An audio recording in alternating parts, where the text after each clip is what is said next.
absen dulu.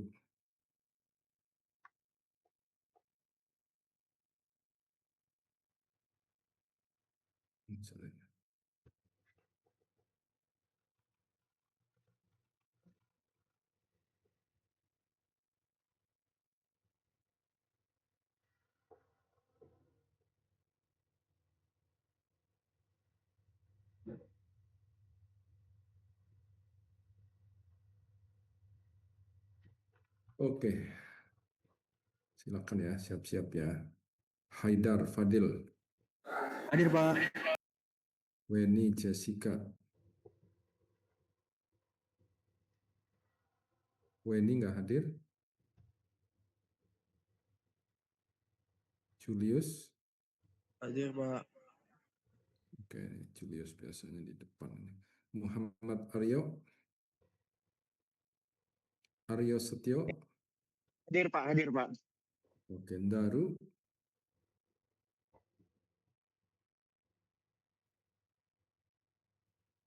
Daruria, nggak muncul. Salomo, Hadir, Pak. oke, Kesha, Hadir, Pak. ya, Muji Fatur Rahman,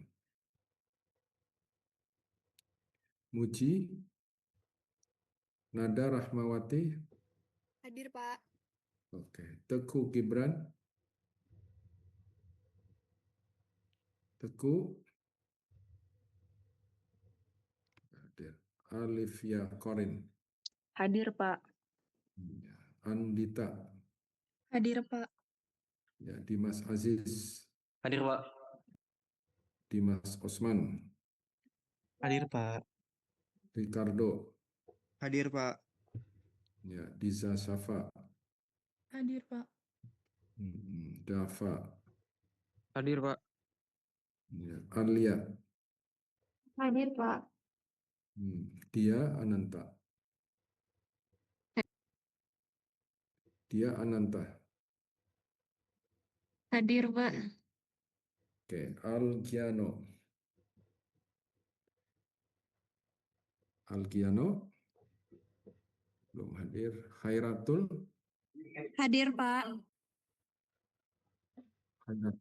Oke. Afifah, Hadir, Pak. Mutiara, Hadir, Pak. Fadia, Hadir, Pak. oke. Elsya Nova, Hadir, Pak. Nurul, Hadir, Pak. Raihana, Hadir, Pak. ya. Zahra, Hadir, Pak. Abrar, Hadir, Pak. oh semangat sekali. Ridho, Hadir, Pak. ya. Hikmatun Deyanti,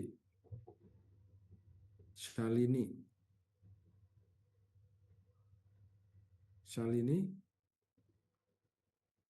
tidak hadir. Niken, Hadir, Pak. Muhammad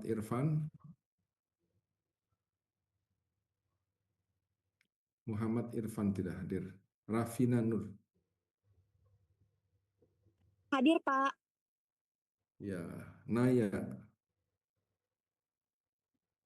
Virus, nggak hadir. Natasha, Hadir, Natasha Pak. Aurina, oke. Muhammad Kian Rahman,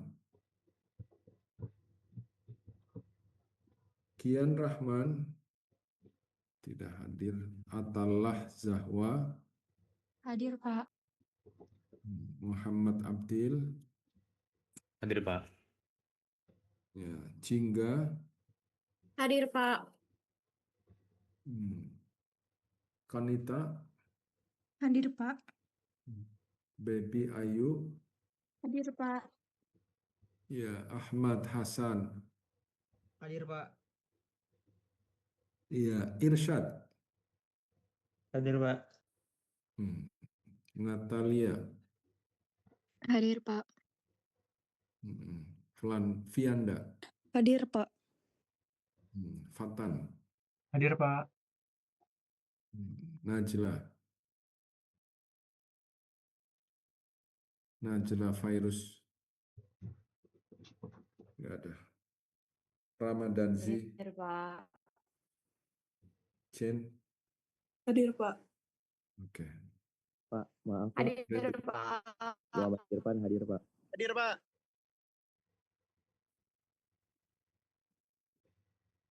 Siapa nih? Sebelum. Muhammad Gian Rahman hadir, Pak. Kemana tadi? Muhammad Gian Rahman, Pak. Hadir, Pak.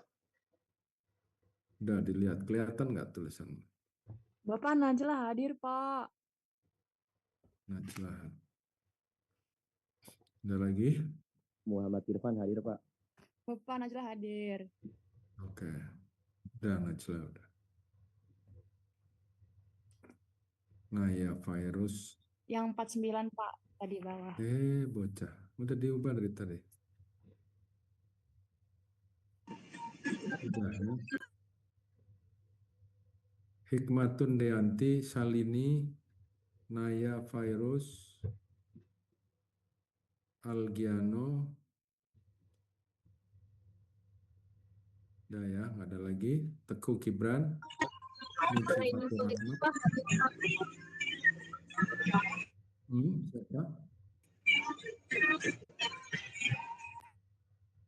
Suaramu nggak jelas. Wendy hadir, Pak. Mohon maaf, saya sedang jalan. Oh, Weni Christian. Oke. Udah. Daru. Muji. Nah. Weni, gimana kabar di kampung halaman? Aman?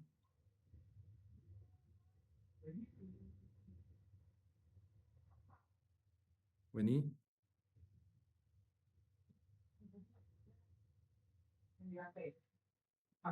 Weni mendengar suara saya?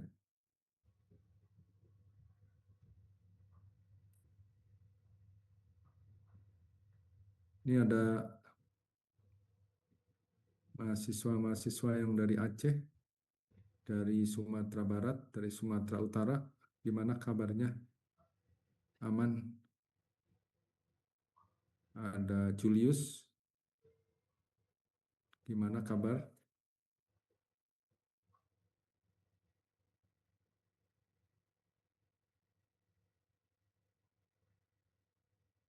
Ada Salomo.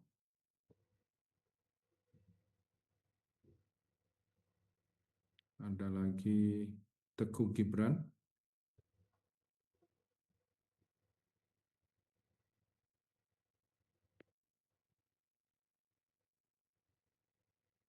Dan yang lain ya.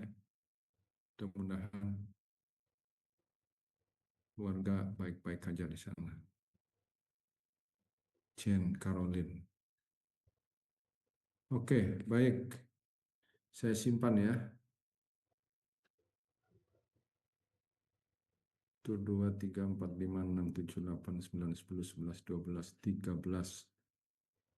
Oke, cukup banyak. Baik, seperti biasa silakan di-review. Disampaikan reviewnya siapa yang mau jelasin. Irsyad mau jelasin lagi?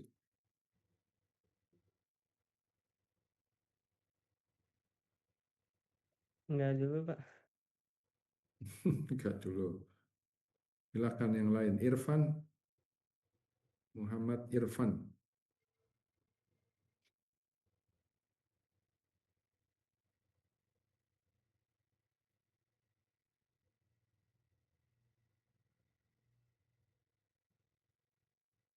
Ada Irfan?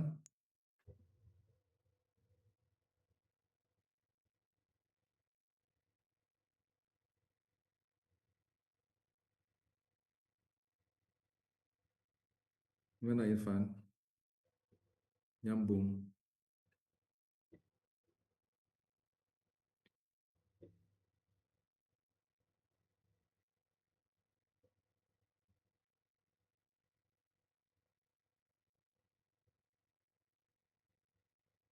Irfan hilang.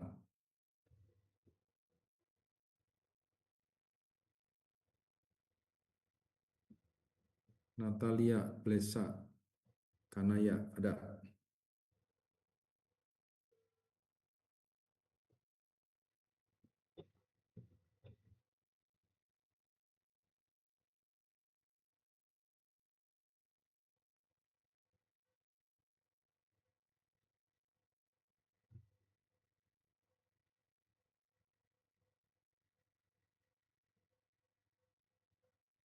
Natalia ada.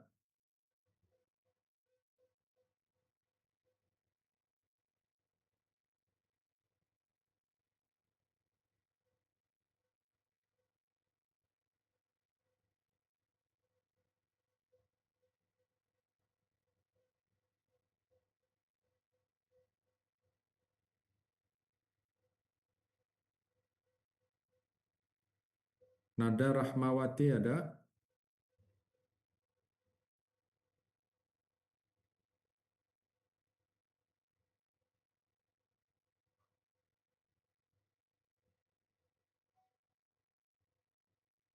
Ini saya manggil nggak ada yang nyaut ya. Ada berapa orang tadi saya panggil. Jane Caroline ada.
Pak.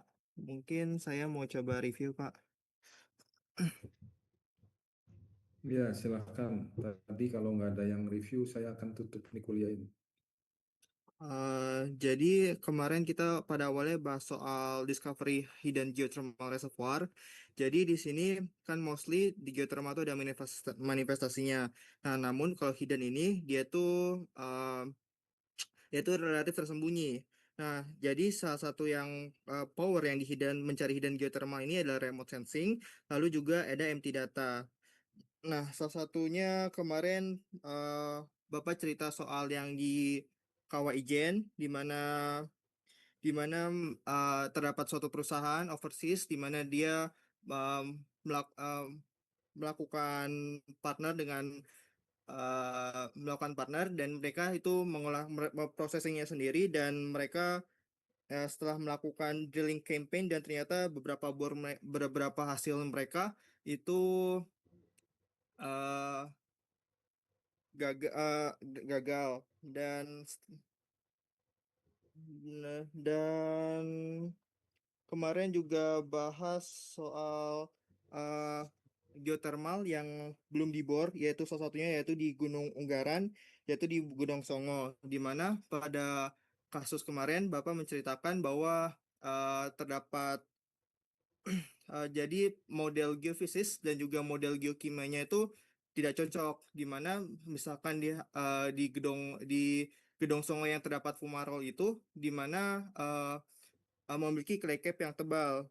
Nah, eh, jadi di situ menjadi pembelajaran di mana eh, eh, hasil data geofisika itu juga harus menyediakan data yang benar untuk membangun konseptual model yang dibantu oleh orang geokimia, geologi, dan geofisika.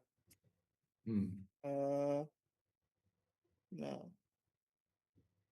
eh, nah, kemarin buat membangun konseptual model itu kita ada preliminary survey, lalu kita ada eksplorasi dan juga trace drilling. Nah, di sini untuk membangun konseptual model itu ada 3G, yaitu geologi, geofisika, geokimia, dan utamanya juga data sumur. Dan konseptual model ini saling akan memperbaharui. Jadi misalkan ada semakin banyak data, itu konseptual model itu akan semakin diperbarui. Dan contoh dalam membangun konseptual model, misalkan untuk reservoir parameter, yaitu buat reservoir geometri, kita bisa pakai geofisik, di mana satunya bisa kita pakai MT, lalu ada geologi formation, yaitu kita bisa itu berdasarkan geologi, lalu ada hidrogeologi, utamanya oleh geochemistry, lalu geophysics, dan lalu ada reservoir temperature oleh geochemistry sama well, dan ada struktur yang bisa dibantu oleh geofisika. Mungkin itu Pak, kalau dari catatan saya Pak. Ya, well itu kalau ini ya, kalau ada sumur ya, Ya Pak. sudah ada ya. Kalau belum ada berarti pakai geokimia ya. Betul begitu.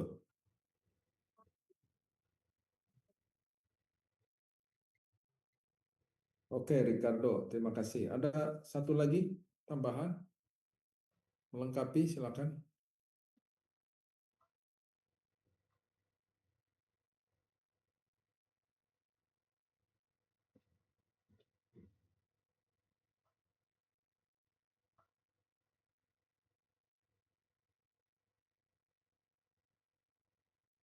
Ada yang masih kurang tadi yang disampaikan sama Ricardo.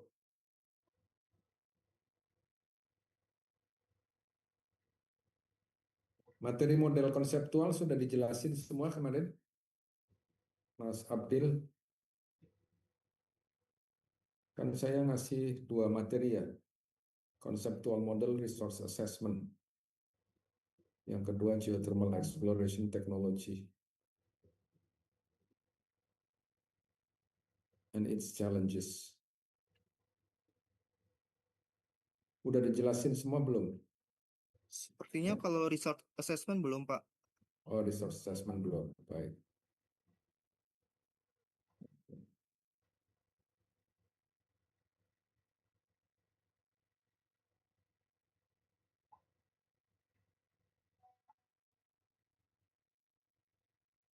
Bentar, saya cari resource assessment-nya. Hmm.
Oke, saya masuk ke materi conceptual model, resource assessment, and well targeting. Suara saya bisa didengar dengan jelas? Bisa, Pak. Baik. Jadi materi ini merangkum how to develop conceptual model. Ya. Kemudian how to assess geothermal resources, how to define drilling target, and case study. Ada yang bisa menjelaskan apa itu model konseptual?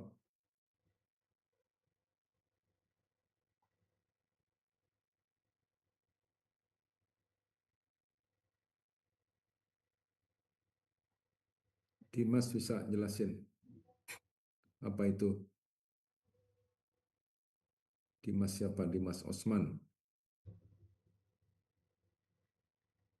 Apa itu model konseptual? Dimas dengar suara saya? Dengar, Pak. Silakan.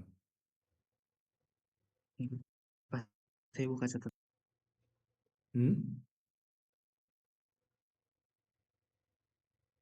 Gimana suaramu terputus?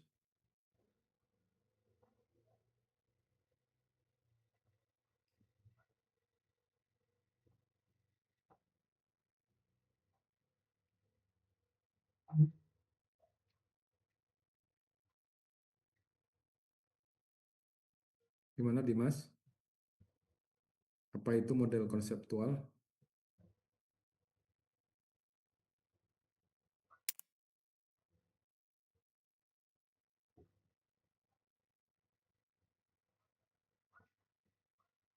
Sudah terdengar belum, Pak? Belum? Hah? Eh, Saya nggak Kalau mendengar. sekarang udah terdengar belum, Pak? Sudah sekarang. Oke, Pak. Kalau berdasarkan catatan saya, model konseptual itu tuh kayak representatif kualitatif dari suatu sistem yang mengintegrasikan data geologi, geofisika, geokimia untuk memvisualisasikan data yang target yang pengen kita cari, Pak. Jadi bisa diulang tuh? Itu, Pak, kalau dari catatan saya. Disebut kualitatif itu gimana? Nah, coba bisa dijelasin sekali lagi. Apa itu model konseptual? Oke, jadi menurut saya model konseptual itu merupakan representasi kualitatif yang mengintegrasikan data geologi, kemudian data geofisika, kemudian juga untuk data geokimia juga untuk memvisualisasikan komponen dari target yang kita cari, Pak. Kayak gitu, Pak. Kualitatif itu artinya apa? Kualitatif itu berdasarkan em, penampang berdasarkan pemodelan yang sudah kita dapatkan, Pak. Iya. Lawan dari kualitatif itu kan kuantitatif. Kenapa Anda tidak menjelaskan kuantitatif? Model konseptual itu Karena kalau misalkan kan ada data geokimia dan juga ada data geologi ya, di mana kalau misalkan data geologi kayak misalkan untuk struktur, kemudian juga kalau misalkan geokimia untuk apa termokimianya itu tuh masuknya ke data kualitatif kalau menurut saya. Kalau geofisik, Kalau geofisik awalnya untuk mendapatkan pemodelan itu dia bersifat kuantitatif, tapi kalau misalkan udah melakukan interpretasi dari hasil pemodelan itu jatuhnya kualitatif, Pak. Di kamar. Lagi tabung. kualitatif itu artinya kedalamannya nggak tahu, geometrinya nggak tahu, begitu maksudnya. Siapa? Kamar Eka. Stop. Bukan sih, Pak. Padahal dari geofisik itu BOC itu ada kedalamannya nggak? Iya, gue lagi mau Ada, nih. Pak. Ada. Man, udah man, diem man. Kuantitatif atau Iya. kualitatif. Itu kuantitatif.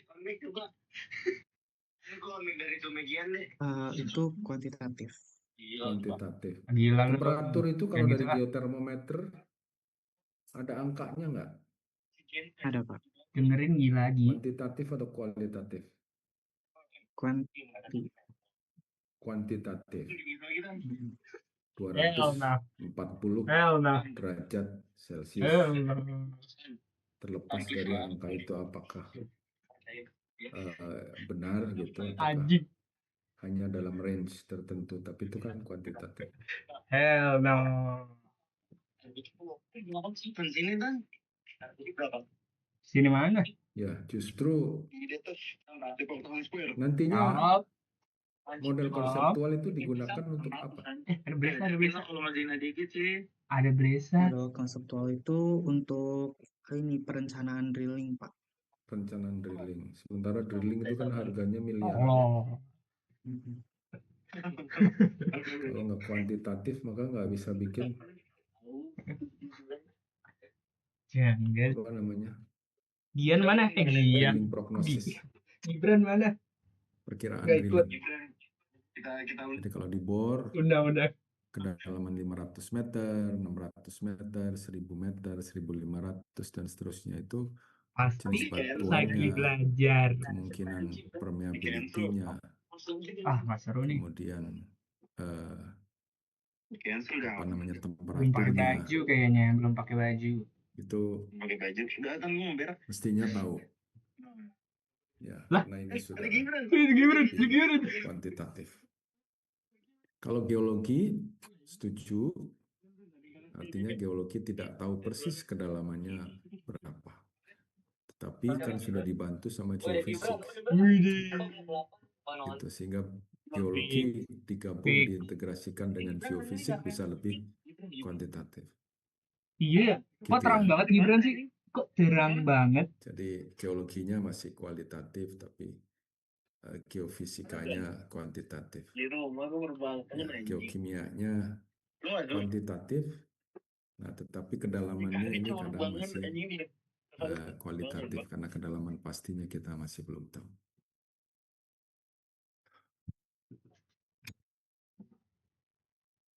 The preliminary survey, exploration, and test drilling phases of a project are all about defining, Ini di refining, belakang lu. testing conceptual model Mm-mm.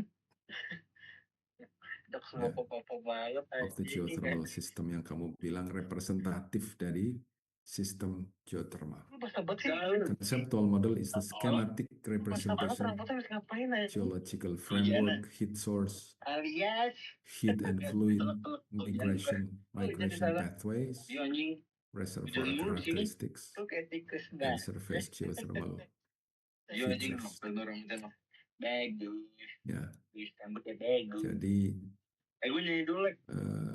apa namanya, framework geology ya yang representatif dan skematik ya. Kemudian ada heat source-nya, ada reservoirnya. Reservoir itu ada heat and fluid migration pathway-nya melalui fault, ya, hydrogeology-nya, ya, reservoir karakteristiknya, Pasang Mickey, kan? temperaturnya berapa, karakteristik Bocah fluidanya gila ini nih. apa nih, asam Di rumah atau nggak di zoom nih. neutral misalnya. Dan kaitannya dengan surface geothermal features Aduh, manifestation. ini UGS gue udah 2 kali lagi. A conceptual Gimana ya? model is continually refined. Jadi direvisi setiap Ya, waktu. apa tuh Gian? Kalau ada tambahan-tambahan data maka direvisi lagi sehingga akan mendapatkan model konseptual yang lebih representatif. Gue udah kedua kalinya lagi. Jelek Nanti kalau banget, Cing. ada tambahan data sumur misalnya, maka itu dilengkapi lagi, di-revise Padahal lagi. jam 4 loh DL-nya. Udah diundur. With Lupa. each refinement adding a new level of detail or confidence to Orang the kagak ada overall apa-apa di model. nggak ngaruh lu masuk tuh. Ya, Enggak. jadi tambahan-tambahan data itu menambah level of Udah ada detail, bahan belajar belum? level of confidence. Ya, ini akan terus diperbaiki, akan diperbaharui lagi. Terakhir, Ya. yang terakhir. Conceptual model can be illustrated with maps, 2D cross sections or 3D block Ininya models. PDF. Jadi yang disebut dengan model konseptual itu bentuknya bisa dalam bentuk peta, Kirimin, friend. dalam bentuk cross section, dalam bentuk Sama 3D PPT. block models. Ya, ini harus Resisenti, dipahami. resisenti. Jadi kalau kita bilang model konseptual itu bisa didekati dengan bentuk peta. PPT-nya bentuk poster ya? Oh, di peta itu bisa dibuletin yang upflow di mana, yang outflow di mana misalnya. PPT-nya Ini PPT, bukan PPT poster peta gitu. dan section. Atau kadang-kadang pakai 3D block models. Kalau software-nya ada, pakai 3D block model.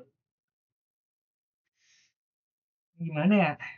UGS tuh tai banget, tai Nah, banget. ini how to develop conceptual model.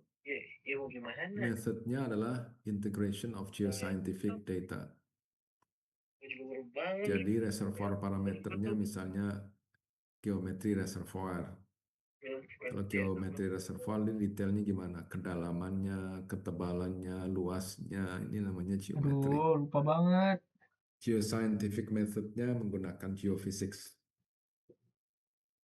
Karena the only tools to image Harus subsurface dikumpul condition ya. itu adalah UGS tuh geophysics, ya. nilai cuks. Other Gampang than banget drilling nilainya, tentu. cuma ngumpulin abstrak. Ya, supporting evidence. Masa lupa? Kalau di volcanic hosted ini ada updome shape pattern, ada BOC elevation map. Ya. Kalau di non volcanic ini permeable or fault or fracture zone. Karena reservoirnya berbentuk fracture. Kemudian conceptual model juga harus ada geological structures-nya. Fault, fracture, caldera, or graben. Ini bisa pakai geophysics dan bisa pakai geology. Ya, remote sensing and structural play interpretation. Ya, play maksudnya sistem geothermal. Structural map, density model, structural analysis from MT and gravity. Ya, jadi struktur ini bisa di-define juga dengan menggunakan MT dan gravity. Geological formation. Detailnya adalah lithology, stratigraphy. Ya, itu pendekatannya dengan geologi.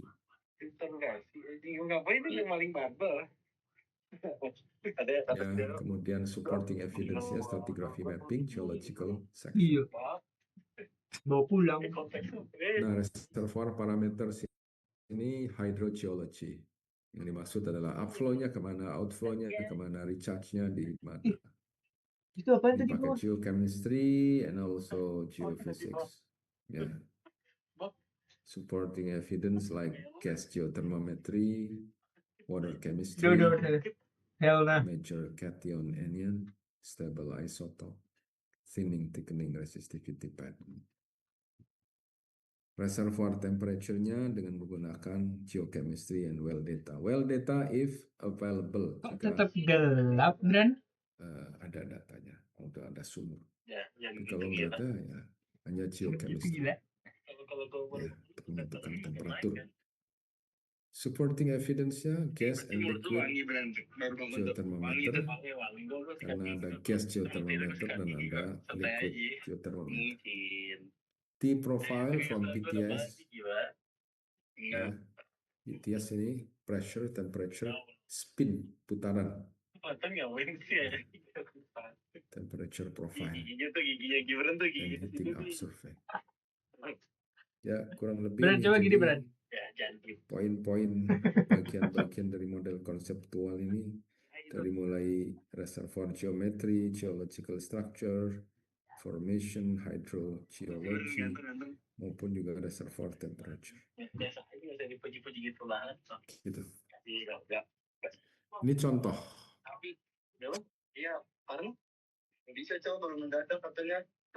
Model geothermal konseptual. Model konseptual sistem geothermal. Ini ada litologinya, ini ada apa namanya, argillic altered rock ya di daerah sini. Ini kelainya. Apa sih? Tapi Nggak di bisa sini prinsip. ada dome. Ya, temperaturnya ini ada Nggak bisa prinsip. 220 yang di sini. Kemudian paling tinggi di sini 280. Bahkan kalau kamu mau belajar pembuatan model konseptual. Ya, sini temperatur paling bawah itu 280. Nah, ini karena ada sumur, maka sumur ini bisa digunakan. Kalau nggak ada sumur berarti sifatnya prediksi. Ini pun juga masih putus-putus.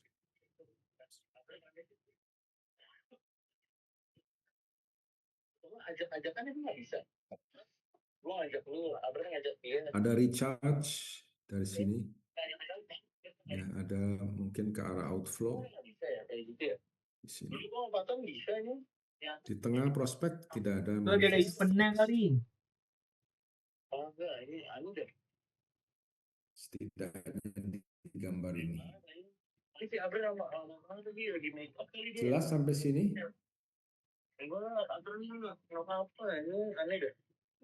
Buatan model konseptual.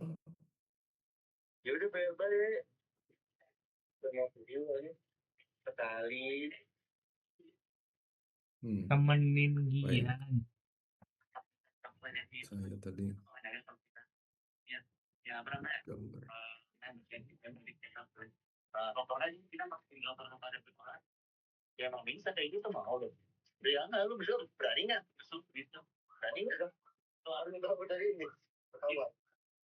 Ada materi lain lagi.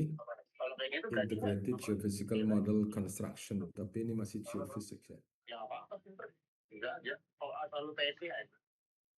Nah, ini contohnya yang di atas.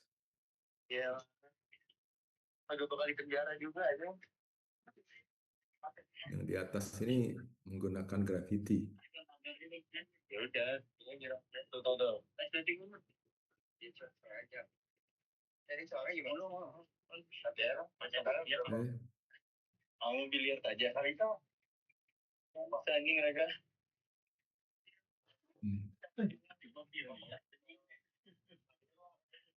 Ini yang di atas gravity, yang di bawah empty.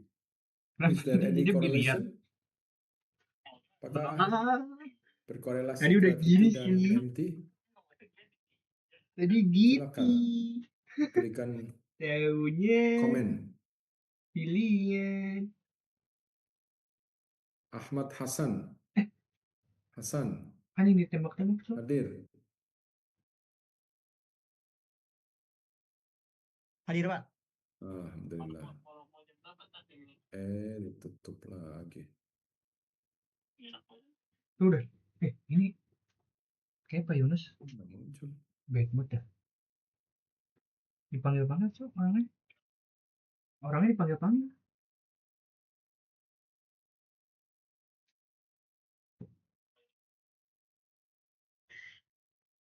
Emang nggak? Ada ininya, gambarnya.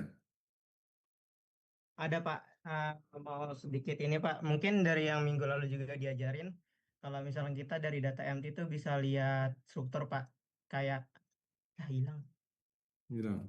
hilang Pak. Hmm. Ya, silakan. Sebentar Pak, di saya masih hitam Pak, bentar.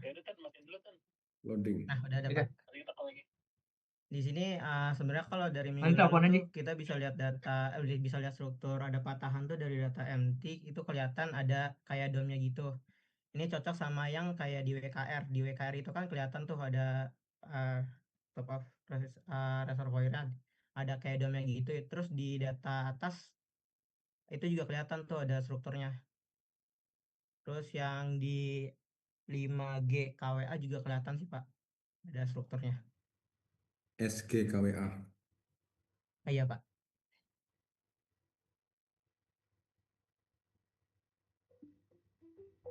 Kamu bisa nunjuk? Hmm, Punya ini nggak? Punya stylus nggak? ini Pak, di sini Pak. Ini, Pak.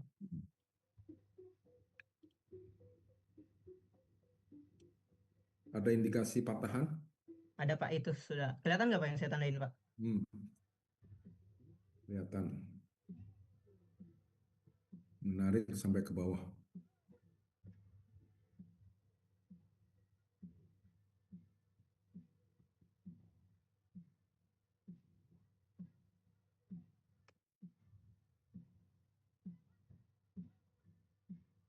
Kalau heat source indikasinya ada nggak?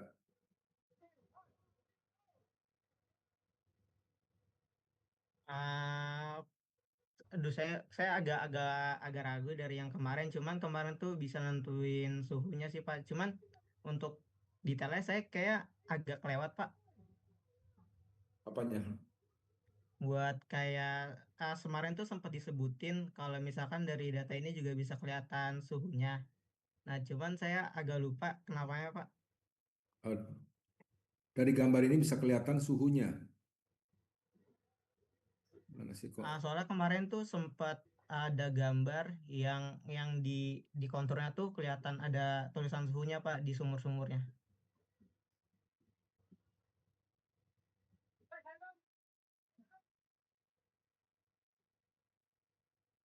Nih, Nah, iya Pak, ini Pak. kemarin sempat ditunjukin. Iya Pak.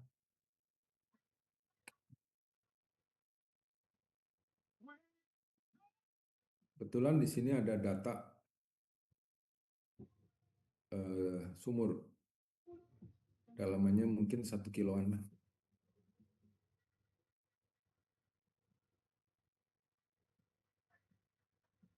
Yang menarik itu base of conductor ini sama dengan temperatur berapa? Kebaca nggak?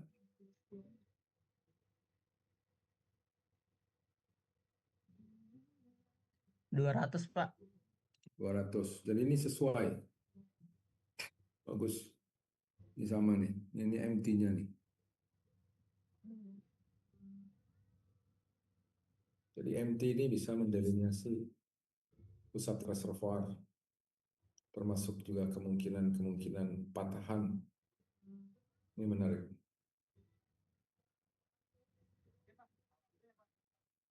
Baru diintegrasikan yang atas dengan yang bawah. Jadi ini.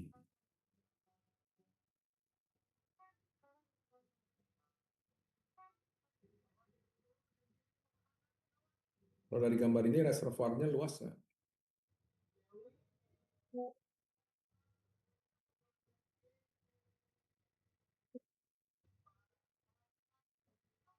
Cukup luas ya. Karena sampai ke bagian kanan ini. Mount Ile Mauraja. Jadi ada gunung namanya Ile Mauraja. Itu ada itu sana ada LGK. Nah, itu ada fumarol di situ. Temperaturnya 97 derajat. Cukup tinggi. Tapi itu bukan pusatnya, nah. Pusatnya itu di KWA itu yang di tengah. Ya, jadi ini contoh model konseptual yang di generate dalam bentuk cross section. Ada lagi yang dalam bentuk peta.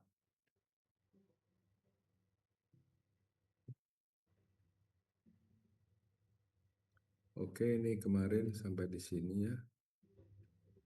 Yang ini udah ya.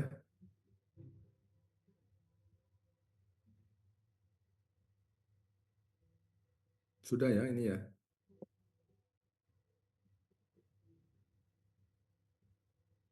Untuk ini belum pernah dibahas, Pak. Belum pernah dibahas. Ada before after ini belum pernah. Sepertinya beda PPT, Pak. Ya, tapi yang ini sudah. Pernah, Pak. Pernah, Pak. Di kelas. Pernah. Maaf, Pak. Nggak pernah kan? Ini pernah. Nggak pernah ini. Yang begini udah lewat sih. Yang ini juga. Pernah ya? Udah ya?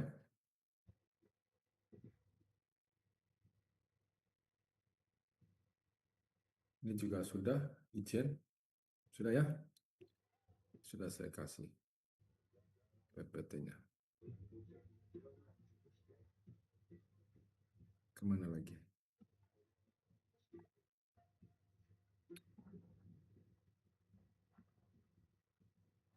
Bentar.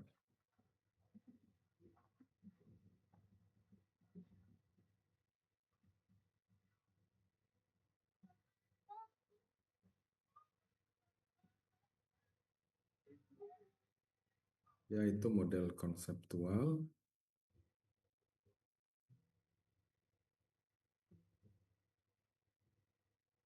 Balik lagi ke sini.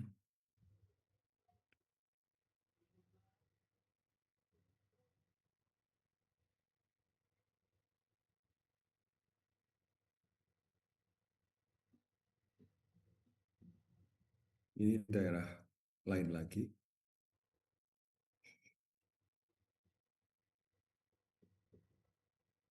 Jadi sama, kalau ini juga ada sumurnya. Kalau ada sumurnya, maka temperaturnya pun juga dimungkinkan untuk diketahui. Dome-nya dari mana? Dari MT. Clay cap-nya dari MT. Oke.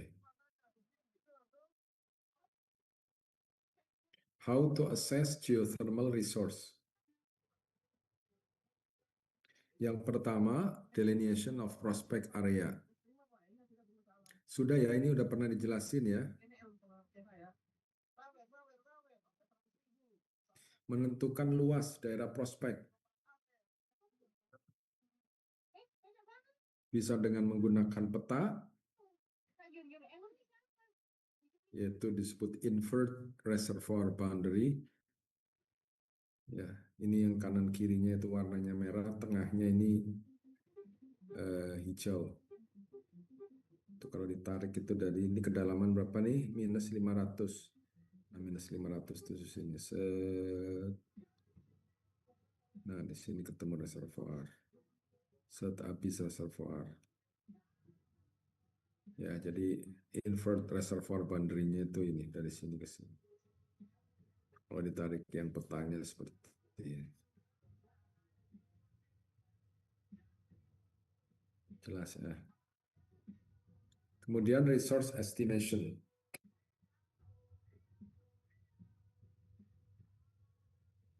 Ya, saya berharap Anda nanti bisa bikin model konseptual ya. Tadi di mana ya gambar model konseptual tadi? Kan di sini ya. Di mana? Bukan di sini juga. Panjang sekali.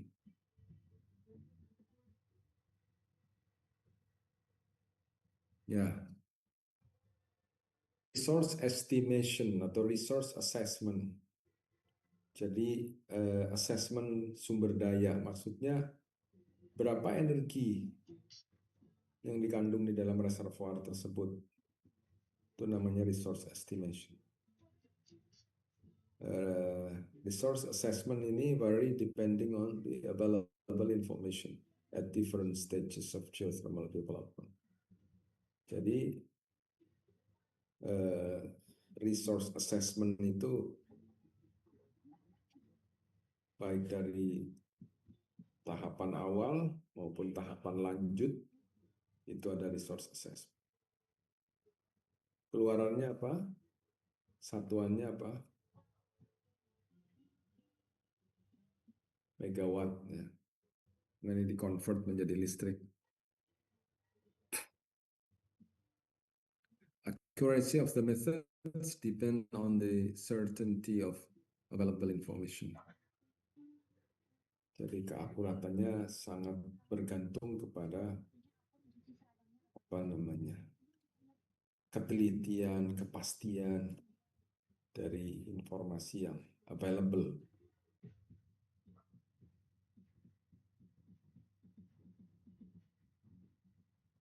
Based on national standard of Indonesia, there are 3 common methods. Ada power density, comparison method antara lapangan yang sudah established dengan lapangan yang baru dieksplorasi. Nanti power density-nya dihitung.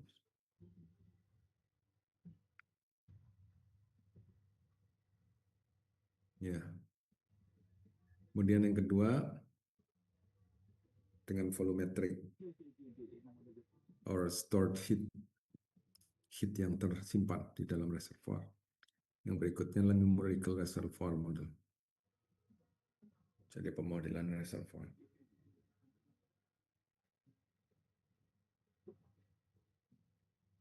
Ini gambaran ini yang sebelah kanan ini batuan yang apa tuh namanya tuh gray gitu.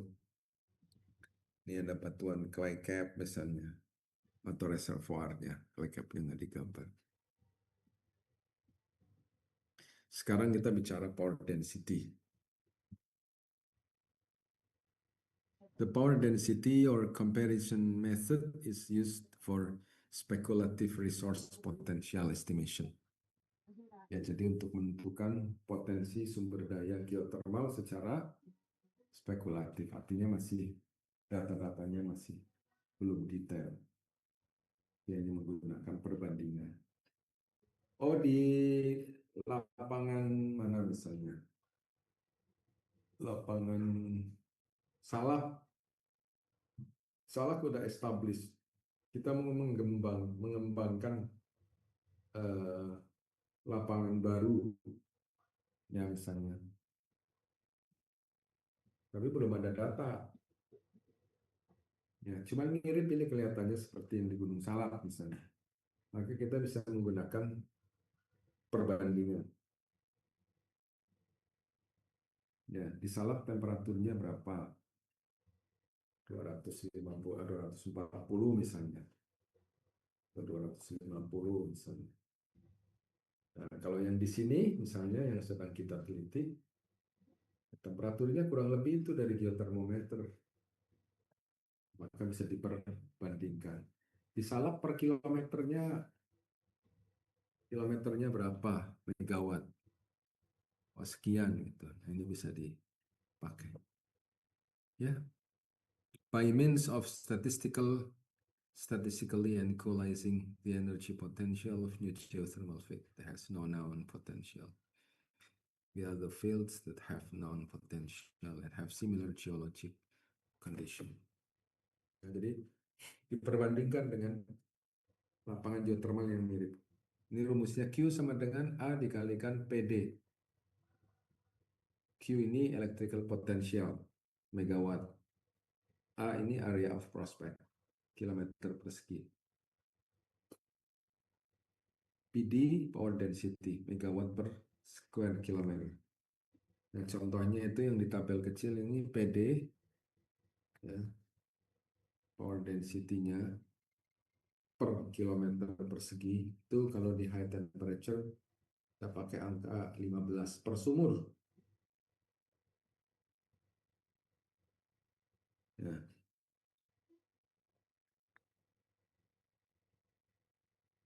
Per maaf saya salah. Per kilometer persegi. Per kilometer persegi itu energinya itu 15 megawatt. Ya. Kalau yang medium 10 megawatt per kilometer persegi. Kalau yang low 5 megawatt per kilometer persegi. Jadi gitu. Kalau kita tahu berapa kilometer luasnya tadi, yang di mana ya? Nah, ini misalnya, ini kan bisa dihitung nih. Walaupun belum dibuat, ini kan luasnya bisa dihitung. Ya, luas daerah prospect, promising zone. Ya, baru nanti dibuat. Itu. Jadi ketika masih seperti ini belum ada sumur, estimasinya berapa megawatt, ini bisa diambil dari sini. Tapi ini masih kasar ya. Tapi kuantitatif. Jelas ya. Kemudian yang kedua, volumetric or stored heat. Jadi panas yang terkandung di dalam reservoir. In the volumetric method, jadi metode volumetric, a geothermal reservoir is considered as a geometric volume with homogeneous parameters. Ya. Ditreatment sebagai geometric volume dengan parameter-parameter yang homogen. Yeah, so its volume can be calculated by multiplying its area and thickness. To calculate the amount of potential energy, yeah, or resources and reserves, the volume is multiplied by the heat content in the reservoir rock and fluid. Jadi ini lebih detail, ya. Jadi reservoir itu dianggap sebagai volume. Nah, if the parameters obtained in the volumetric method are not homogeneous, then the calculation of resources or reserves use the probability method or Monte Carlo. Ya, ya angka-angkanya tidak homogen. At the early exploration state, the formula can be simplified into Q, ya kan, sama dengan A dikalikan K dikalikan T reservoir dikurangi T cut off. Q electrical pore potential, A area prospect, K 0,1 when only considering heat inside the fluid, K 0.2 when considering heat inside both fluid and rock. Ya, pakai 0,1 kalau heat inside saja, tapi pakai 0,2 jika mempertimbangkan fluida maupun juga batuannya.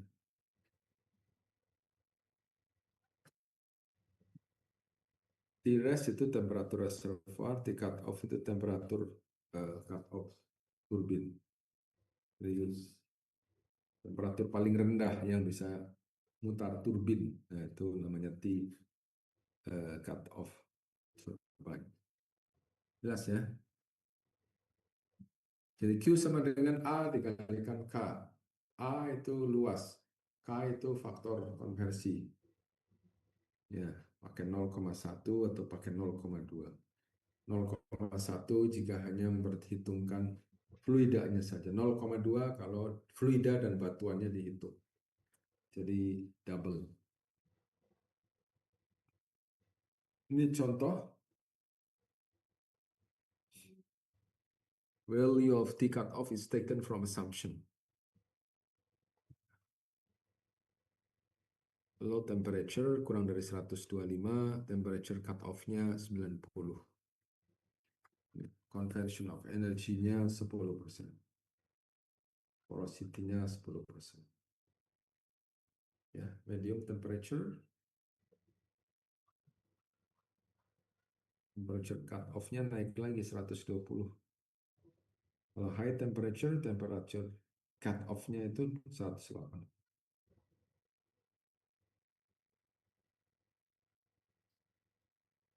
Some other assumptions involve reservoir thickness 1 to 2 kilometer, recovery factor 50%, conversion factor 10%, and lifetime 30 years. Nah, ini resource estimation method berdasarkan numerical modeling. Jadi bisa dihitung. Ya, asal datanya itu lengkap, model konseptualnya, MT-nya, harus presisi. Jadi ini sangat kuantitatif.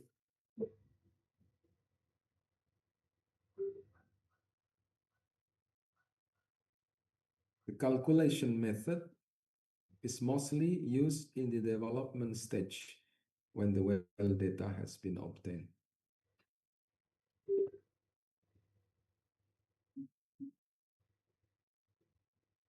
This method uses numerical simulation, which is performed by dividing the reservoir system into a number of blocks and grids that are interconnected with each other. Saling berhubungan. The division of blocks and grids is done by considering several factors, including rock type and rock characteristics, rock structure, and well location. In this way, the diversity of permeability, porosity, water content, and vapor content in the reservoir, as well as its fluid properties, can be calculated laterally and vertically. Ya, jadi ini membuat numerical reservoir modeling. Ini mengadjust parameternya tidak mudah. Nah, sekarang how to define drilling target. The success of drilling is mainly determined on the accuracy in determining the target based on the purpose of the well. Ya. Jadi keberhasilan pemboran itu ditentukan secara khusus ya. Khususnya ditentukan dari akurasi penentuan kedalaman target pemboran. The determination of the drilling target is influenced by two factors, namely subsurface and surface aspect. Jadi kalau mau ngebor juga harus ada pertimbangan di bawah permukaan dan ada pertimbangan di atas permukaan. The subsurface aspect covers temperature, permeability, and fluid content. Ya, jadi ngomong-ngomong subsurface ini itu melingkupi temperature, permeability, dan fluid content. Meanwhile, for the surface aspect, at least 3 components that should be considered when locating well bed, namely slope of terrain, water resource, can be river, cold spring, and access road. Ya, jadi ketika ngebor ini harus pakai air. The status of the area related to type of forest landowner could also be investigated to avoid the possible problem in the future. Ya, ini well targeting secara geologi bisa nggak nentuin temperature, interpretation of geological play concept, stratigraphy data, mineral alteration. Ya, ini geology. Menentukan temperatur, menentukan permeability. Fluid content nggak bisa. Ini dari geochemistry. Fluid contentnya ini. Genesis of fluid, assessment of possible magmatic fluid, mixing problem, mixing model, indication of possible corrosion and scaling. Nah, baru geofisik ini bisa nentuin updome shape pattern and thinning of conductive clay cap in MT model.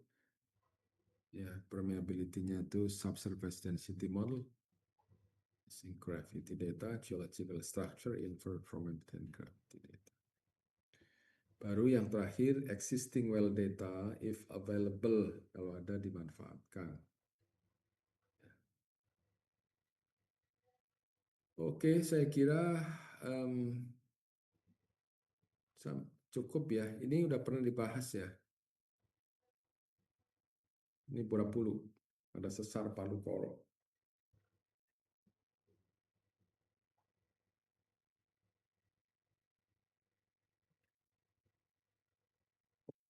Kemudian ini apanya nih? Grabennya tadi perbesar lagi. Ini ada granit, ada alluvium, ada granit lagi. Nah ini kalau ditarik ke mana tuh? Sini AB, ada CD, AB-nya ini. Ini ada tinggian, struktur, ya, ada tinggian lagi sedikit, kemudian baru danau lepas pantai. Ini ada APBR hot spring. Nah, di sini. Ini ada granit, nah, ini tengahnya ambles. Nah, ini rada-rada ambles juga. Oke.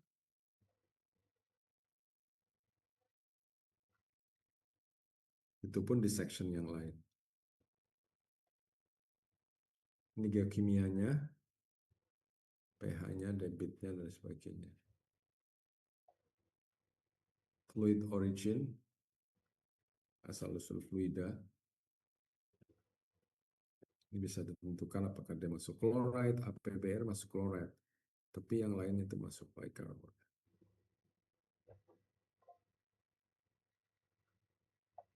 Oke. Chloride, sulfate, bicarbonate. Mostly in bicarbonate. Kemudian fluid origin. Ya. Ini seolah-olah terjadi perbedaannya. Perbedaan asal-usul fluidanya. Nah, ini isokontur chloride content. Ya, jadi ketika keluar fluida, maka fluida itu chloride-nya bisa diukur di laboratorium.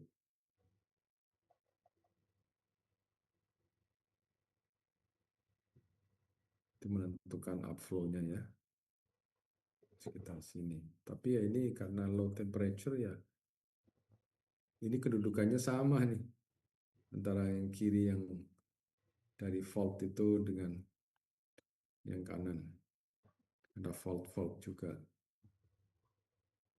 Oke, ini estimation of reservoir temperature. Ini bisa nih kalau ada titik-titik kayak gini ada di dalam zona ini. Ini bisa ditarik dari 0. 0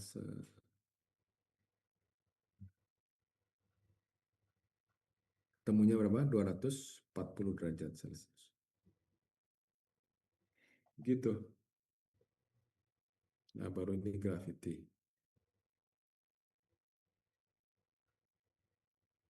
Nah, ini kelihatan. Ya, ini tadi yang sebelah kiri granite, tengahnya alluvium, mungkin ada alterasi sedikit. The rest di sini pun juga ini kemungkinan fluida dan kemungkinan terisi oleh alluvium. Ya, ini modelnya seperti ini. Jadi model fault control geothermal system. Ini dari mana tuh? Dari utara ke selatan. Ya, jadi kontras antara kondisi subsurface dengan surface. Ini gravity.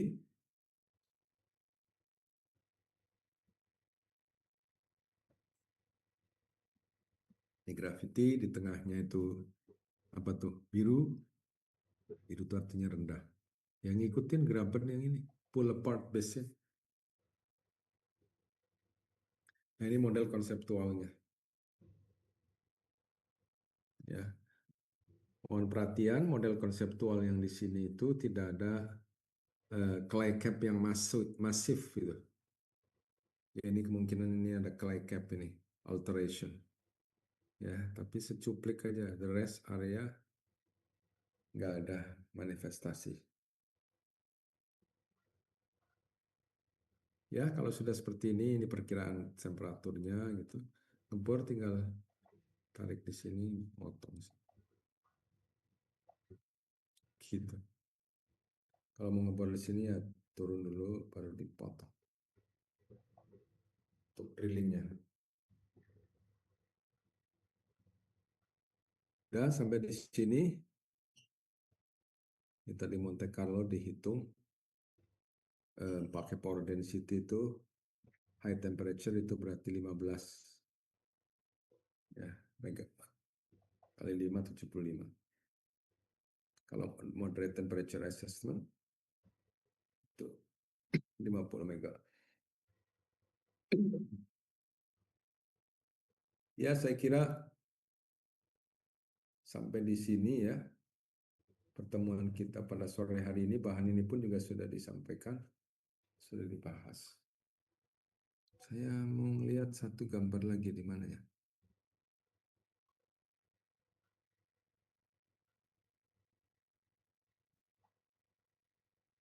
Ada yang bertanya? Silakan.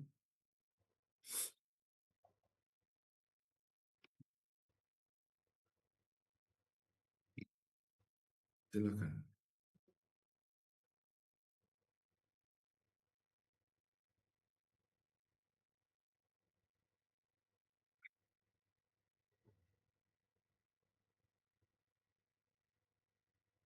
Pak, saya pengen nanya Pak.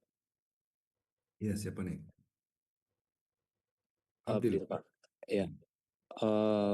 Untuk sekarang itu resource estimation itu berarti masih dipakai tiga-tiganya atau buat misalkan udah perusahaan besar itu selalu pakai yang terakhir Pak, yang selalu yang lebih detail, yang numerical reservoir modeling. Bagaimana Pak? Tergantung datanya. Kalau ada sumur itu bisa pakai reservoir modeling. Karena itu parameter-parameternya banyak. Kalau belum ada berarti pakai asumsi. Kalau pakai asumsi berarti masih sifatnya perkiraan. Nah, tapi kalau sudah ada detail apa namanya, detail GNG data begitu, 3G data, kalau sudah detail bisa menggunakan yang kedua, volumetric.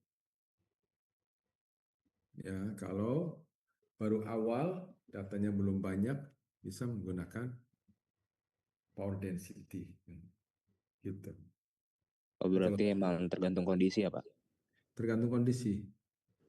Kalau datanya belum ada gitu baru awal kemungkinannya ini ya mungkin luasnya segini itu pakai perkiraan itu sebaiknya pakai power density. Kalau udah disurvei geologi, geokimia, geofisik, bikin konseptual model semua itu, nah baru dihitung dengan menggunakan volumetric. Tapi kalau sudah dibor gitu, nah bisa juga dengan menggunakan apa namanya simulation. Gitu mungkin. Oke Pak, terima kasih Pak. Sama-sama. Saya kok nyari mana tadi ya? Sebentar, saya panggil lagi. QLFET. Ada lagi yang lain yang mau nanya? Silakan.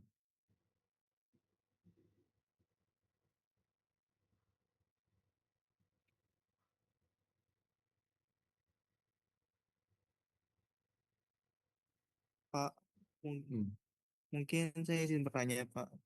Ya. Saya penasaran sih Pak, tadi di geothermometer itu kan ada kayak tulisan sandstone shell, itu maksudnya apa ya Pak? Yang mana tadi? Yang geothermometer itu Pak, yang diagram ternary itu Pak. Sudah. Saya tayang dulu. Kamu tunjukkan. Tadi ya.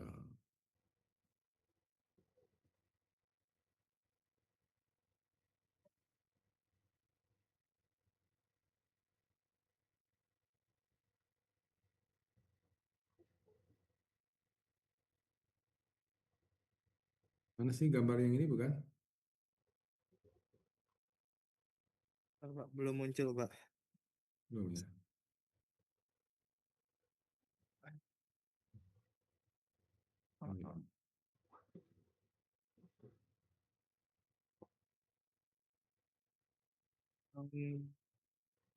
Belum? Yang geothermometer Pak. Oke, slide yang tadi Pak, yang resource assessment kayaknya.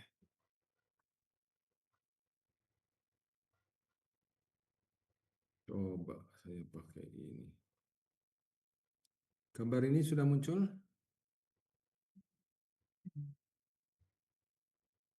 Pas.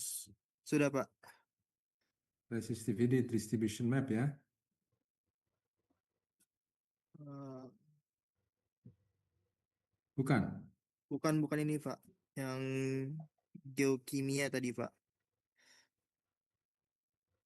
Eh, tadi Yang lagi saya tampilin resistivity distribution benar.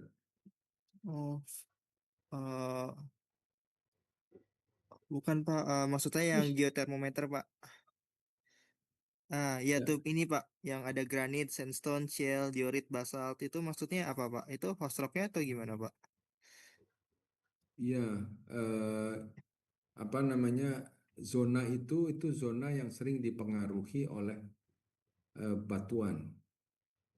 Ada granite, ada sandstone, ada shale, tergantung itu nanti. Itu biasanya kalau dipengaruhi oleh batuan seperti itu dan dominan, maka titik-titik itu bukan di partial equilibrium ini. Kalau yang bagus sih ada di partial equilibrium. Jadi fluidanya itu tidak terlalu dipengaruhi oleh formasi batuan yang dilalui. Itu. Maka ketika diplot munculnya dari sini nih. Ini misalnya dari sini, ada di sini ya. Nah, ini yang hijau pun juga sudah di luar dari partial equilibrium. Jadi kalau di luar equilibrium ya ada di sini, itu nggak valid ininya datanya. Tapi kalau di sini ini valid di partial equilibrium.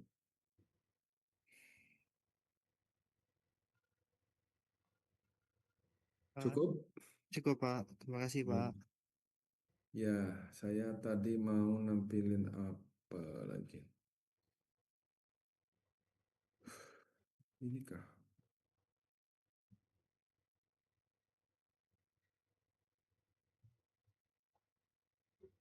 No, this. Coba dari sini. Oh, oke, oke, oke.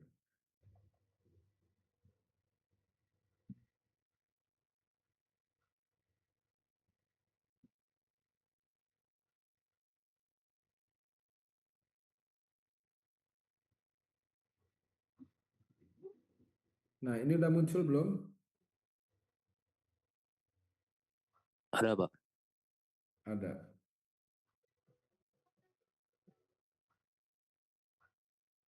Kamu udah punya PPT ini belum? Yang ini belum, Pak, tapi ada beberapa slide yang udah pernah dibahas. Tapi buat PPT keseluruhan ini belum ada, Pak. Oke. Nah, ini Resource Exploration and Assessment. Ini baru saya sampaikan hari Sabtu yang lalu untuk karyawan Pertamina. Ya, jadi saya kopikan ke Anda. Mungkin ada manfaatnya. Kalau Anda nge-refer ini, silakan di-refer, nanti ditulis Daud tahun 2025 itu misalnya. Ada referensinya. Nah, saya ingin menanyakan, menugasi Anda itu di sini nih. Ya.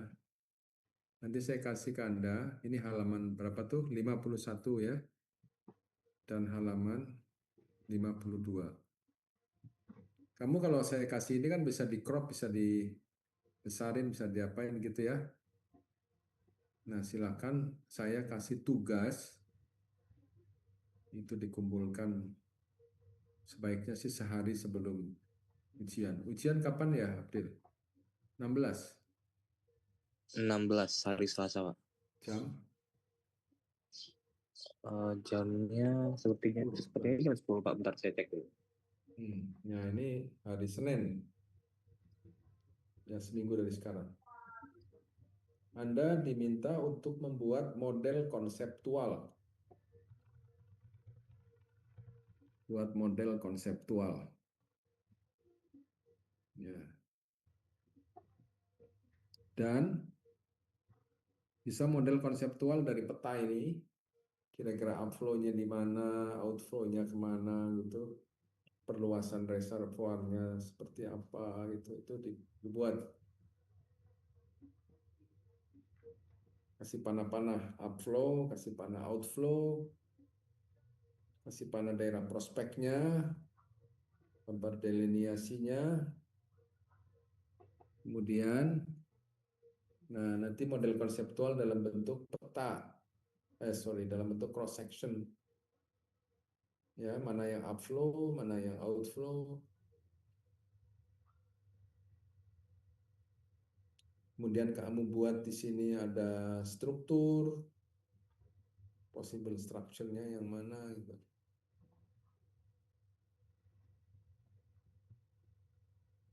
Jelas sampai sini? Bikin model konseptual dalam bentuk peta dan dalam bentuk cross section. Dalam bentuk cross section ini ada aliran upflow-nya, ada aliran outflow-nya, ada BOC-nya, pakai putus-putus, garis putus-putus, BOC-nya, panah-panahnya, hidrogeologinya, alir kemana, kemana, kemana, itu kan sebetulnya aliran fluida. Terus diperkirakan profile temperature, jadi kontur temperatur di sini. Kamu cari apa namanya, batas top reservoir. Kemudian Anda tentukan temperaturnya di BOC. Kemudian di bawahnya ada beberapa kontur temperatur. Struktur juga jangan lupa. Jadi ada heat source, ada struktur, ada reservoir, ada clay cap-nya, ada apa namanya, boundary dari clay cap-nya, ada BOC-nya, gitu. Nanti ada panah-panahnya, hidrogeologinya, dan sebagainya. Bisa ya, dikerjakan 1 minggu sendiri-sendiri. Kamu bisa reproduce gambar, kasih referensi Daud 2025, apa tuh, bahan kuliah kira-kira. Atau ditulis materi untuk training Pertamina, itu bisa juga. Nanti saya bagi Anda. Gimana, ada pertanyaan? Kalau nggak ada, saya akhiri ya. Pak, berarti saya coba perjelas ulang, Pak. Buat tugas saya itu dengan informasi halaman 51 dan 52, itu nanti dibikin berbentuk konseptual modelnya, itu berbentuk peta, dan juga cross section itu maksudnya dari penampang itu nanti ada informasi-informasi kayak struktur geologinya, terus juga outflow-nya itu kemana dan lain-lainnya, Pak. Benar nggak, Pak? Ya, betul. Oke, saya mengasihkan kembali aja, Pak. Terima kasih, Pak. Baik. Jadi kalau yang PPT apa namanya, model konseptual sudah ya? Sudah, Pak. Tinggal yang ini, Pak. Baik. Saya kirim ke Abdil.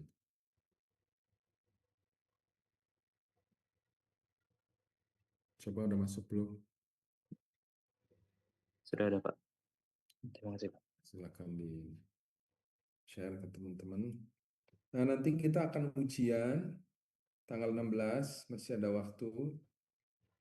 Di antara ujiannya juga nanti akan bikin model konseptual. Nanti saya carikan datanya. Kemudian resource assessment. Kemudian penentuan boundary reservoir, how to define the boundary of reservoir. Ya. Kemudian juga peran geofisika, peran geologi, peran geokimia itu seperti apa dalam eksplorasi. Oh iya, di sini sekalian well targeting. Dikasih well targeting, drilling targeting, baik dalam bentuk peta maupun dalam bentuk cross section. Bisa 2 atau 3 sumur. Karena ini sumber eksplorasi, mana yang paling bagus. Ya. Kemudian berikutnya nanti menulis laporan ya, apa namanya? Laporan tugas gitu, dijelasin. Ya, model konseptualnya begini, begini, begini, diomongin gitu. Ada deskripsinya, silahkan. Jadi ada well targeting tambahannya. Abdil ini udah masuk ya PPT-nya ya? Sudah, Pak. Udah, oke. Saya kira itu jadi bahan kemarin kan sistem geothermal, yang sekarang setelah sistem geothermal. Ya, jadi apa namanya tahapan-tahapan pengembangan geothermal, kemudian peran geologi, peran geokimia, peran geofisika, gitu. Ya dalam membangun model konseptual itu ada ketiga G itu punya peran. Silakan benar dijelaskan, termasuk penyusunan model konseptual, kemudian well targeting. Kira-kira well targeting itu kriterianya apa aja? Gitu. Cukupkah sampai di sini?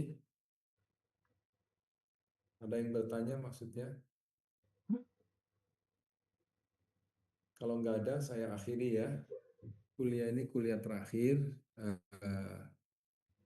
Mudah-mudahan Anda bisa paham dari apa yang diajarkan. Mungkin ada 1, 2 atau 3 orang ya. Ya, saya ingin dapat komentar. Jadi perkuliahan ini yang sudah saya sampaikan ini itu seperti apa pemahaman Anda sebelum dan sesudah. Sebelum belajar dan sesudah belajar seperti apa. Silakan ada komen dan sebagainya. Dari siapa? Mungkin ada yang mau angkat tangan? Raise hand.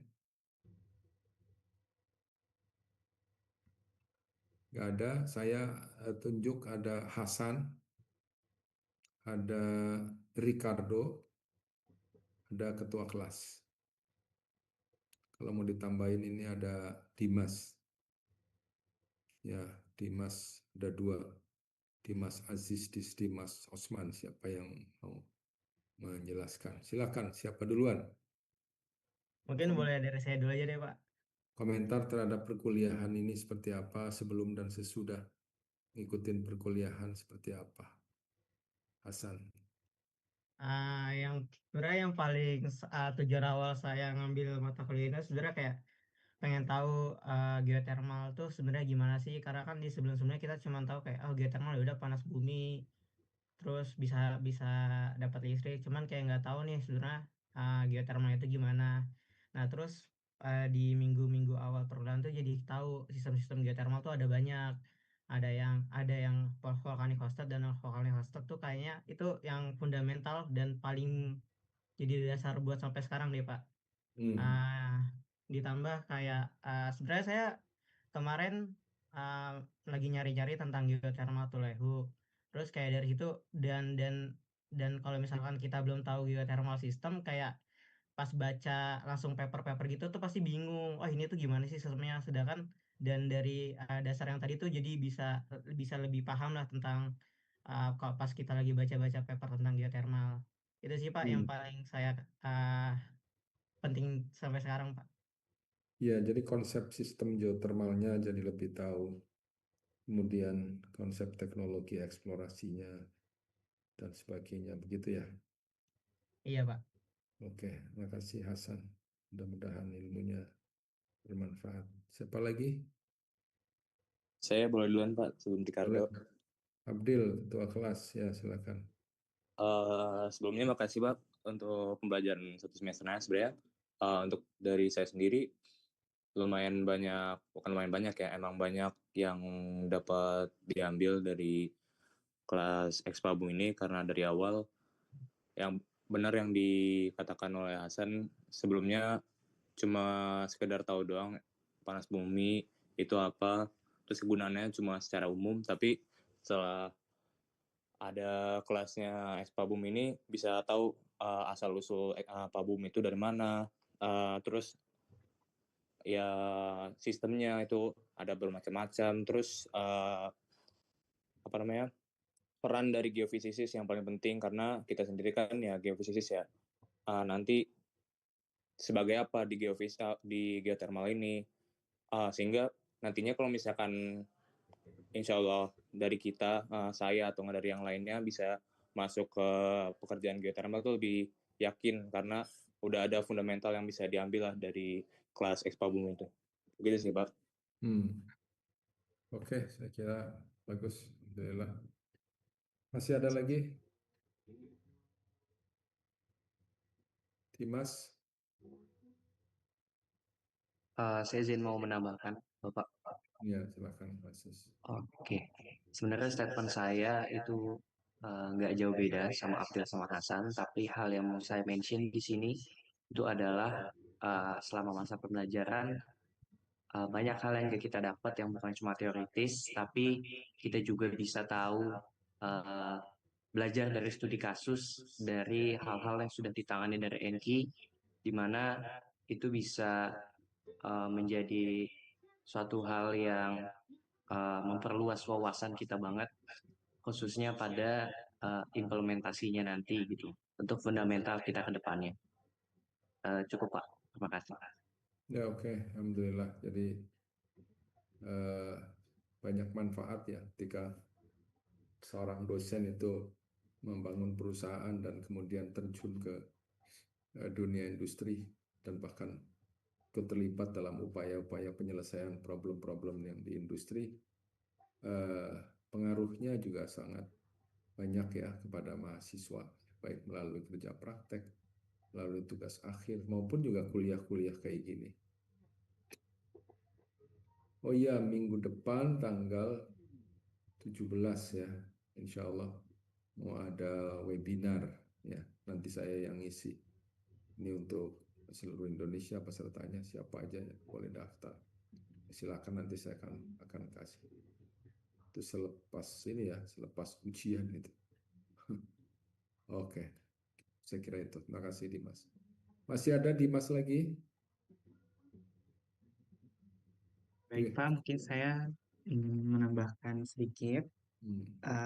Mungkin dari tujuan awal saya untuk masuk ke kelas eksplorasi panas bumi ini sebenarnya karena kan saya juga ngambil eksplorasi migas ya, mungkin saya ingin sedikit membandingkan aja kira-kira dari segi teknisnya dan juga secara segi pengetahuannya itu kira-kira better mana untuk saya masuk ke panas bumi atau minyak dan gas untuk di masa depan saya. Namun mungkin sampai sekarang mungkin saya belum bisa untuk apa namanya untuk memilih. Tapi menurut saya eksplorasi panas bumi ini mata kuliahnya benar-benar sangat luas untuk mencakup seluruh apa ya seluruh pengetahuan dari panas bumi ini sehingga membuka wawasan yang luas juga untuk saya sehingga pokoknya lumayan luas sih Pak untuk panas bumi ini. Jadi udah nggak bingung lagi kalau misalkan mungkin membaca terkait jurnal-jurnal terkait geothermal karena semuanya lumayan cukup jelas sih Pak. Terima kasih Pak. Oke, terima kasih Dimas Osman. Terakhir saya tadi nyebut mention Ricardo ya. Ada komen? Sebelumnya terima kasih Pak Yunus udah membimbing kami selama 1 semester ini. Pada awalnya sih kan sebelumnya pernah ngambil kelas migas juga. Nah, jadi sebenarnya aku juga penasaran kenapa misalkan karena migas sama geothermal ini saling berhubungan soal energi, jadi aku pengen eksplor diri aku di bidang energi. Lalu aku juga sebelumnya yang nggak tahu mengenai uh, banyak sistem yang di geothermal, mana pada awalnya aku cuma tahu mengenai utamanya di volcanic system doang, di mana mengetahui kayak ada di fault juga salah satu geothermal, lalu misalkan dan lainnya sih, dan juga utamanya sih juga pengalaman Bapak sebagai praktisi dan juga sebagai akademisi yang dimana mungkin nggak bisa kita dapetin dari orang lain, di mana realita dari geothermal itu sendiri gimana, bagaimana kasus-kasus di geothermal itu sih Pak uh, yang uh, cukup menambah wawasan saya untuk geothermal ini Pak. Oke, makasih Ricardo. Ya itu komentar Anda ya. Saya nggak bisa dapat komentar dari yang lain, tapi kalau yang lain ada yang ingin berkomentar dan sebagainya, nih silakan di WhatsApp aja ke saya. Sehingga mudah-mudahan ada manfaatnya. Tapi saya senang Anda merasa mendapatkan sesuatu yang dari perkuliahan ini, mudah-mudahan ke depan bisa jadi modal untuk belajar lebih lanjut. Selanjutnya, kalau ada yang pengen kerja praktek gitu ya, itu silakan bisa daftar ke NQ. Belum ada yang ditolak ya dari mahasiswa UI, karena semua anak-anak saya, murid saya, sehingga insya Allah akan diberikan kesempatan untuk belajar. Yang kedua, tugas akhir, kalau ada yang tertarik, itu juga silakan bisa kontak saya ya. Kalau KP nanti kontak Newquest, ada kontak at newquestgeotechnology.com. Silakan bisa daftar langsung ya. Bisa kabarin saya juga, Pak, saya daftar ke NQ untuk itu ada yang ngurusin, saya sendiri juga nggak ngurusin itu. Tapi kalau saya dikasih tahu ya saya bisa take care Anda mungkin. Itu kalau misalnya mau tugas akhir silakan aja, bisa diskusikan, bisa diajukan, kabarin saya dan bisa disupport. Gitu saya kira itu. Kalau ada yang suka coding, yang suka AI dan sebagainya, saya kira terbuka juga untuk tugas akhir ke arah sana. Oke, baik, saya kira itu saja cukup. Terima kasih dan saya mohon maaf bila ada hal-hal yang kurang berkenan pada saat perkuliahan selama 1 semester ini. Saya akhiri. Selamat sore. Assalamualaikum warahmatullahi wabarakatuh. Terima kasih Pak. Terima kasih Pak. Makasih, Pak. Terima kasih Pak.